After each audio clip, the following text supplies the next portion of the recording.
I never thought a city bus would be the place my life split into before and after.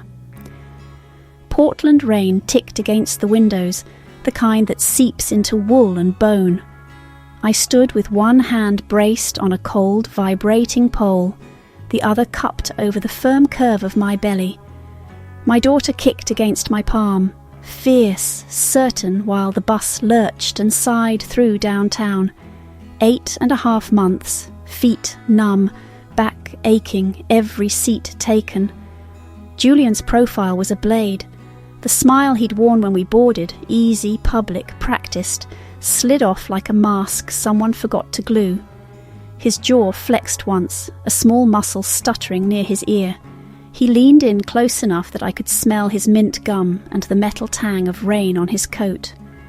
"Clara," he whispered, each syllable cut to size. "Get up." I followed his gaze to Beatrice, his mother, standing beside him. She held her designer purse like a medal and exhaled a delicate, performative sigh, soft enough to look unbothered, loud enough to be heard. She even swayed, a fragile willow in a storm of inconvenience. The choreography was familiar. I'd watched it 100 times. "There aren't any seats," I said. My voice sounded far away from me. Around us, the bus performed its own social magic. Eyes found windows, phones, shoe tips. Nobody saw anything. That was the rule. That was always the rule. "My mother needs to sit," Julian said. "Lower now." That silk thread tone that promised consequences later. Not the movie kind, the quiet kind. The car keys that go missing. The bill you swear you paid but somehow didn't. A week of silence cold enough to frost the inside of your ribs. 1,000 paper cuts you can't show a doctor. Stop being selfish. Selfish. His favourite word for me. The label that turned any boundary into misbehaviour. His fingers clamped around my upper arm. Not a bruise maker, not here, but a warning flare under the skin. Move, now. Smile. Be small. "You're hurting me," I said. It came out steadier than I felt. His grip tightened. "You're making a scene." Something turned over inside me. Maybe it was the baby, swift and insistent. Maybe it was the last unbroken part of me sitting up, cracking its neck like, "Finally." I looked at his hand on my arm, and then at his eyes. "No." The word was so small I almost missed it. But the bus heard it. The air changed. Somewhere behind me, a book snapped shut. "Take your hand off her right now." We turned. A woman with cropped silver hair stood 3 rows back. Raincoat, canvas tote. A posture that said she'd sent more overdue notices than most people had read books. Her voice held the certainty of someone who'd survived many rooms. Julian's fingers unhooked from my arm as if he'd touched a burner. His smile reappeared, polished to a sheen. "This is between me and my wife," he told the woman, offering reason like a gift he expected her to admire. She didn't. "Not anymore." The driver pulled the bus to the curb with a hiss that felt like relief. He twisted in his seat, eyes skipping over Julian like he was glare on glass, landing on me. "Mom," he said, steady, professional, "do you feel safe going home with them?" Safety is a word you don't realise you've forgotten the definition of until someone spells it slowly. In the black rectangle of the driver's mirror I saw myself, a pregnant woman standing in a wet coat, holding up the weight of more than a child. My throat burned. "No," I said, "I don't." Julian's mask tore. "This is ridiculous. She's hormonal." He pivoted to the audience we'd gathered, palms open, reasonable. "Pregnancy brain. You know how it is." "Clara, sweetie," Beatrice cooed, taking one gracious step forward. "Let's all go home and talk. Think of the baby." The silver-haired woman moved into the aisle between us, small and immovable, like a bookend keeping a row from collapsing. "My name's Esther," she said, not looking away from me. She held out a small card with a printed number and a handwritten name. "I don't think you should go anywhere with them," Julian's voice cracked sharp. "Clara, if you don't come home right now, there will be—" We all heard the rest without him finishing. That was the thing about threats. They don't need all their syllables. The driver stood. "Sir, ma'am," he said to Julian and Beatrice, "I need you to step off the bus." "She's my wife," Julian said like an ownership document, like a combination lock. I slid my hand flat against my belly. My daughter moved, strong, the smallest applause. I looked at the driver. "Can you take me to the next transit centre?" My voice didn't shake this time. I did not look at Julian again. Project Phoenix didn't start as an escape plan. It started as a place to keep the truth from slipping off the table. I'm a data analyst. Patterns are how I make sense of the world. With Julian, the world stopped adding up. Numbers doubled back. Meanings moved when you turned the page. You're forgetting. You're too sensitive. You misunderstood. If he couldn't change the facts, he changed their labels. So I started logging. A cheap encrypted flash drive in a hollowed-out copy of War and Peace. A spreadsheet named innocuous enough to be boring. Dates, times, screenshots, voicemails saved and transcribed on my old phone, not the one on the family plan. Photos of the home camera dashboard when the angles weren't about security at all. Every Saturday, I walked to the library. I uploaded copies to a cloud I paid for with a prepaid Visa card I kept tucked into an old lipstick tube. It felt melodramatic at first, then it felt like breath. The day I found the tracking app hidden in my phone under a productivity icon. "For your safety," he'd said, "I bought a burner with cash." I also cried in a Target bathroom stall until my face went puffy and new. I told my parents with phrases we'd rehearsed a lifetime ago for the kind of storms you never think will come. "If the Phoenix ever flies," I said to my dad on a call that sounded like static. His breath clicked at the end of the line. "The nest is ready," he said.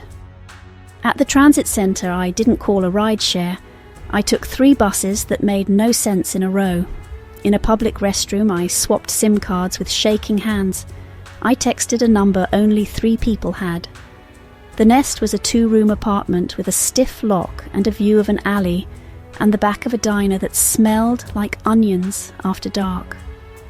My dad had changed the deadbolt before I arrived. When I stepped inside, my mother didn't ask questions. She wrapped me in the kind of hug that presses time flat. My dad walked the baseboards like a soldier looking for mines. He checked the windows and the smoke detectors. He took a small screwdriver out of his pocket and lowered the volume on the door buzzer because he knew the sound would make me jump. "We should have seen it," my mother said later, her hand around a mug of peppermint tea. Guilt sat on her face like a shadow. "It was designed not to be seen," I said, and for once it didn't sound like a defense of him, just a description of the machine. For a week, my life was a room where a refrigerator hummed and a streetlight flickered, and I learned the dimensions of silence. Every notification made my pulse sprint and then crash. The burner phone stayed face down on the table like a loaded question. Julian escalated. Of course he did. That's how control works when you cut the feed. He called my old boss to warn him I was unstable. He told my college roommate I was having a break with reality. He left long voicemails for my parents that swung from sobbing to precise like a metronome. "She needs me," he wept. "She will regret this," he cut. We saved them all. Data, dates, patterns, breath. 3 weeks before my due date, my OB, Dr. Marquez, who wore bright sneakers and had the kind of laugh that treated pain like a thing you could walk through, closed the exam room door and sat on the little wheeled stool. "Clara," she said very gently, "someone from your husband's office called today, asking about your mental stability and whether we had protocols in place for postpartum psychosis." The air left my body like it had found a trap door. He wasn't just protecting his narrative anymore. He was building a case. That night I met the attorney the shelter recommended. Miss Davies had an office that smelled like paper and lemon and victory. I didn't tell her a story. I opened a laptop. We scrolled. We listened. We cross-referenced. It was almost boring the way evidence makes a shape, and then that shape makes a door, and then that door opens. He used a corporate framework to run a household, Miss Davies said finally, eyes on the screen. He's documented his own control. She looked up. Most women come in here carrying 100 truths no one wrote down. You brought me a map. Let's use it. We filed for a temporary restraining order. Dr. Marquez flagged my file, protected. I changed my passwords, and then I changed the way I breathed. I slept a full night for the first time in months. I woke to rain on the window and the smell of coffee from the diner below, and the beep of the door camera my dad had installed. The security guard downstairs, Ethan, 24, Ernest, waved at me every time I came in. It was a silly thing, maybe, but dignity comes back in silly increments. The day contractions started, my mother placed her hand on my cheek the way she did when I was 7 and had the flu. "You're safe," she said. "You're not alone." She said it again like a rhythm, and my body took the beat. We drove to Cedar Edge Medical Center just after dawn. The sky was the color of steel wool. I walked in under a sign that said labor and delivery, and a second one that might as well have read, "Today, you get your life back." Outside the double doors, my dad stood sentry, hands in pockets, jaw a geometry I'd never seen on his face. Inside the room, the nurse clipped the monitor around my belly. A tiny heartbeat tapped under the sound of my own. I closed my eyes and let the rhythm be the whole world for a minute. When the elevator chimed down the hall, my back stiffened like I'd been plugged into an outlet. The nurse looked up. "Food cart," she said softly. "You're okay." A few minutes later, the phone at the nurse's station rang, and someone said the word security in a voice that wasn't nervous, just professional. This is what systems sound like when they work. "Gavin and his mother are downstairs," my dad texted from the hallway. "They're being escorted out." A contraction gripped me hard enough to fold me in half. I rode it like a wave that promised land. When it let me go, my mother smoothed sweat-wet hair off my forehead and kissed my temple. "Not today," she whispered. "Not here." "Not ever," I said back. It didn't feel like bravado. It felt like choosing a seat in my own life and keeping it. 8 centimeters, the midwife announced with a grin that belonged in a Triumph painting. She squeezed my hand. "You're doing beautifully. When your body says push, trust it." The monitors beeped and blipped. The world narrowed, not like a trap, but like a tunnel you crawl through to sunlight. I bore down into a burning that had purpose. Through it, I heard voices in the hall, Beatrice's indignation scaling an octave and then snapping when a calm baritone said, "Mom, you can leave on your own, or we can help you leave." I laughed. It surprised me, the laugh. It made me stronger. "Again," the midwife said, "almost there." I pushed like I was pushing a door off its hinges. And then, heat, relief, a cry that rearranged my heart. They placed her on my chest, slippery and furious and perfect. "Hi," I breathed, like I'd been holding that hello for a year. "Hi, Lily." Not Thorne. Never Thorne. "Lily Grace Sterling," I said into her damp hair, and the name rang true in the small, bright room like a bell. "You will never learn fear from me." I meant it. The first weeks were a new country. Sleep was a currency, milk a language. My mother hummed old hymns while she folded tiny onesies with reverence. My dad learned to swaddle like he'd trained for it. The apartment smelled like coffee and laundry and sometimes victory, though that might have been the lemon polish my mother used on the thrift store dresser we'd found for Lily's clothes. We taped a paper lily to the front door so nurses and neighbours would know which apartment had the newborn. The shape made me smile every time I saw it. The word used to be a weapon in Beatrice's text messages. Your favourite lilies are waiting for you when you come to your senses. But now it was a flower again. Mine. Julian tried new doors when the old ones closed. Emails to my former boss. A letter to my landlord from the old place. A long, wheedling message to my brother, James, whom he'd always kept at a distance with a joke and a comment and an invitation that never arrived. We catalogued, time-stamped, filed. Miss Davies added them to a binder that grew heavy and satisfying in her hands. "Pattern," she said, tapping the cover. "Judges love patterns." On a Tuesday that smelled like rain and clean sheets, the door camera pinged. I came upright so fast my stitches complained. Beatrice stood at the lobby, immaculate hair helmeting indignation. Behind her, Julian's car idled, driver's door open like a tongue. She showed the guard a photo of me holding Lily in the hospital, a hospital bracelet still on my wrist. "That's my granddaughter," I read her lips say on the grainy screen. I felt for the panic that used to live in my throat. It wasn't there. In its place was a clean, hard centre that hadn't existed a month ago. I picked up the phone and called Ms. Davies's emergency line with fingers that didn't shake. "They found us," I said when it connected. "Security has them on camera," Ms. Davies said. "I'll be on the phone with the building in 2 minutes. Document. Don't engage." Ethan waved at the camera. Beatrice waved back like he'd invited her to tea. Then she tried to push through the door when a delivery guy came out. Ethan stepped in front of her with a smile that belonged to a golden retriever and a linebacker. She bounced off it and made a sound like a tea kettle. I watched her leave through a rush of relief so pure it made me lightheaded. That night my father set another lock. "You don't need it," he said, "but you'll sleep better knowing it's there." I did. Your court smelled like dust and wood polish and fear you couldn't name out loud. I wore a navy dress that didn't quite fit because my body was still making its way back home. Miss Davies stood beside me like a lighthouse, still, unblinking, lit from within. Julian looked like a brochure. Dark suit, sober tie, the kind of face that, if you didn't know, made you think of words like provider.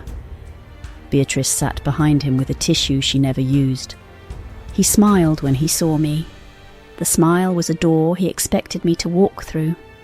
I looked at Lily asleep in my mother's arms, and the door shrank, then closed, then disappeared. "All rise," Judge Adrian Kay. Bennett's hair was silver, her eyes were not. She looked like the kind of person who didn't lose at Scrabble. Julian's attorney painted me in brushstrokes I recognised. Emotionally fragile, erratic, paranoid. He said postpartum often and hormonal with concern. He showed photos of a nursery that belonged in a magazine. The crib was handcrafted. The stuffed animals sat at attention. "Is it unreasonable," he asked smoothly, "for a father to wish for overnight visitation with his infant daughter in such a safe, loving environment?" I looked at the photos and remembered the night Julian threw my threadbare childhood teddy bear in the trash because we aren't 11, Clara. I remembered the way he called my choices tacky until I stopped making them. "That nursery," I said into the microphone, "was built for this courtroom." A ripple moved through the seats behind us like someone had dragged a finger through water. Julian's mouth compressed. When Miss Davies stood, the room's centre of gravity shifted. "Your Honour," she said, "we'd like to enter into evidence a timeline, a set of financial records and a pattern analysis." She lifted the binder. It thunked when she set it on the lectern. "The story you're about to see isn't a narrative, it's a system." We walked through it, the texts, the call logs, the bank transfers that derived from our joint account to a place I hadn't known existed, the screenshots of home cameras that faced me, not the front door, the days, marked in yellow, when I'd planned to see my parents, and the spikes, marked in red, of controlling messages that arrived like clockwork. On the screen, patterns don't lie. They don't weep or plead or smile. They align. Julian's attorney objected to graphs like they were impolite. Overruled. When Ms. Davies played a voicemail in which Julian said, "You'll pay for humiliating me," Beatrice made a soft, strangled sound. "He didn't mean," she began, then remembered where she was, and closed her mouth so fast I heard teeth click. "Ms. Sterling," Judge Bennett asked me, "why didn't you report sooner?" I looked at Julian for the first time since I'd said no on that bus. "Because he convinced me no one would believe me," I said. "And because most of what he did doesn't leave bruises you can photograph." I felt Esther's card heavy in my wallet. I pictured the bus driver's eyes in the mirror. "And because I believed him," I said, "and the truth of it didn't break me like I feared. It made room." Julian testified like a man auditioning for sainthood. He spoke about my confusion with compassion that skimmed like oil on water. "I just want to be a father," he said, and his voice broke on cue. Ms. Davies's cross-examination was a needle that pulled at threads until a neat sweater became a pile on the floor. "Mr. Thorne, can you explain why the camera facing the nursery actually tracks Ms. Sterling's movement between the kitchen and the bedroom? Can you explain the 6 separate instances you approached Ms. Sterling's residence after being served a temporary restraining order?" He smiled like he'd practiced in the mirror. "She misread, misunderstood, managed without you?" Miss Davies offered, soft as butter.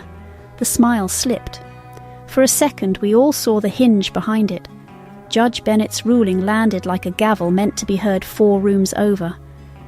"Permanent restraining order granted, full custody and sole decision-making authority to Ms. Sterling, supervised visitation for Mr. Thorne, contingent upon completion of a certified intervention program. Any violation will be addressed swiftly." "She's my wife," Julian snapped, half rising. "She is not your property," Judge Bennett said, and the sentence cut something invisible and real. I didn't look back when we left. The door swung closed behind us with a hush that sounded like mercy. Healing didn't arrive in a banner. It came in small domestic mercies.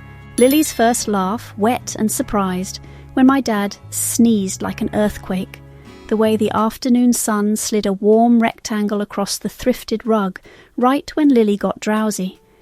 The cashier at the corner store who learned my name and asked after Lily like we were old neighbours.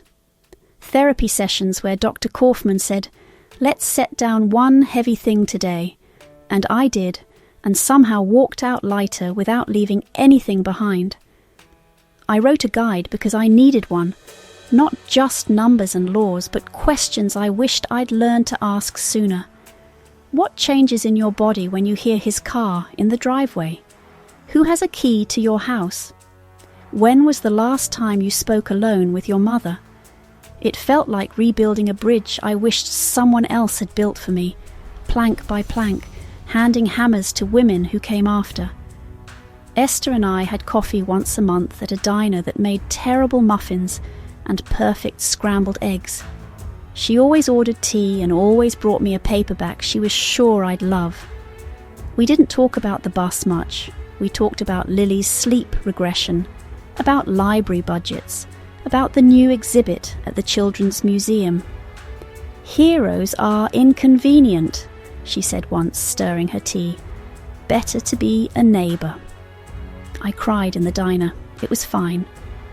The waitress refilled my coffee like tears were a tip you could spend. One afternoon, my brother James called from Denver and said, "I'm sorry I wasn't there." I stepped onto the balcony with the potted herbs my mother insisted we could keep alive. I listened to my brother apologize for something he hadn't done and said, "Me too," and felt a tightness leave my chest like a bird through an open window. When he came to visit a month later, he stood in my tiny kitchen and held Lily while she yanked his beard with fierce delight. "Hey," he said to her, "your mom is steel." I didn't argue. At night, when Lily fell asleep, I stood sometimes at the apartment door and pressed my palm to the cool metal. Keys, locks, hinges. Doors can keep things in or out, but they can also be walked through. I breathed in for 4 counts, out for 6. The breath didn't snag anymore. I kept the paper Lily on the door even after it faded. It made the hallway look friendlier. It reminded me that names can be remade. A year turned. The light changed. I took Lily to the museum on the same number 42 bus route I used to dread. The driver from that day wasn't behind the wheel, but I found myself glancing at the mirror anyway. Habit, hope, both. A man near the back looked up as I boarded, took in the stroller, the diaper bag, the baby, with blueberry smeared across her cheek. He stood. "You can have my seat," he said. "Thank you," I answered. I sat. I did not apologize. At the museum, Lily pressed both palms to the big glass that looked into the otter tank and squealed every time a slick brown body torpedoed past. She looked at me like I'd personally invented joy. On the way home, rain glittered on the street like confetti nobody had to sweep. I pushed the stroller up the slight incline to our building and waved at Ethan, who'd shaved his moustache and looked blessedly like an entirely new human. The elevator made its friendly beep. The apartment smelled like oranges and laundry and crayons because I'd started colouring in the evenings when my brain needed something simple. There was mail on the mat. A fat manila envelope from Ms. Davies, copies of the final orders for my files. A postcard from Melissa, my college roommate, with a picture of red rock and sky. On the back, in her messy block print, "I'm so glad you're back. When can I meet Lily?" I held the card against my heart for a second. Then I put it on the fridge with a magnet shaped like a cat my mother hated. Lily toddled in socks that skated on the laminate. She fell onto her diapered bottom and laughed like gravity was comedy. I picked her up, breathed her in, and wondered how many times a day you could be grateful before the word wore thin. Turns out it doesn't. Julian completed exactly 4 supervised visits in a year. The reports said he showed some insight and limited shift. He brought gifts with edges, clothes a size too small, toys loud enough to be a commentary. The supervisor noted the way he looked at me when he thought the mirror wasn't a mirror. The notes sat in a file in a drawer I didn't open often. Some doors are meant to stay closed until there's a reason to open them. Sometimes fear came back to check the locks. A car idled too long out front. A voicemail arrived from a number that looked like a cousin. My body responded like a good soldier, muscles ready, heart high. And then my mind followed with the new map. You're safe. Check the camera. Call the guard. Text Ms. Davies. Breathe. Healing is repetition with better outcomes. On Lily's first birthday, my parents brought a cake my mother had decorated with daisies that looked like cheerful suns. We sang badly. Lily smashed frosting into her ear with grave concentration. After the sugar storm cleared, my dad took Lily to the living room to inspect the wrapping paper as if paper had secrets. My mother and I stood in the kitchen, elbows touching as we washed and dried. The apartment was too small for the 4 of us and exactly right in every other way. "You look different," my mother said, peering at my profile like a detective. "Softer, but taller." "Shoulders," I said. They finally came down. We laughed, the kind you can't do when your chest is braced for impact. Later, after bedtime, after dishes, after the quiet, settled the way good snow does. Soft, complete. I sat on the balcony with a notebook and a pen I liked too much. I wrote down the things I'd learned in a list that wasn't tidy. Terror feels like truth when you live in it long enough. It isn't. Breath is a tool. Use it like a wrench. Evidence won't save your heart, but it will build a bridge you can walk across carrying it. Lily's laugh is a cure for almost everything. Doors open, keys turn. I get to decide. I closed the notebook and looked up at a strip of sky. Someone in the next building over was grilling something ambitious. The scent drifted across the alley like a memory. My phone buzzed. A text from Esther. New mystery section at the branch. Want me to hold you the one with the unreliable narrator? I laughed out loud. I typed back, only if the narrator gets therapy in the end. My other work that paid money with my name on it, was getting steadier. I'd helped the shelter analyse donation data for a grant. I'd made dashboards for a clinic that wanted to shorten wait times in the paediatric wing. Turning the language that hurt me into something that helped other people felt neat in the bone-deep way that symmetry is. Sometimes when I walked past the courthouse on my way to the bus, I looked up at the windows and felt a bubble of something I don't have a good word for. Not triumph, not revenge. Something like balance restored or gravity corrected. The world doesn't often right itself in front of you. When it does, you should nod. I still ride buses. I still stand when I want to. I still accept a seat when it's offered. When the driver's mirror catches my eye, I smile.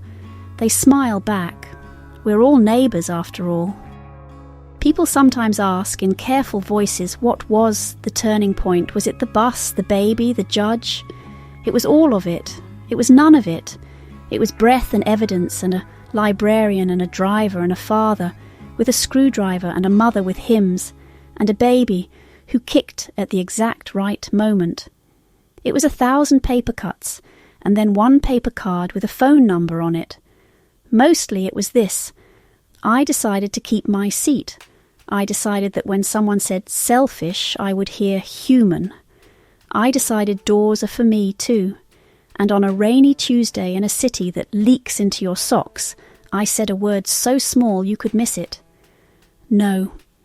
It was the hinge. Everything swung. If you're listening to this and something in you is nodding, I want you to hear me clearly. You are not crazy. You are not alone. Your breath is a tool. Your evidence is a map. There are doors that open, and if you're simply here because you love stories where balance returns and quiet courage wins, welcome. This is where we keep those. If this story landed with you, stay with us.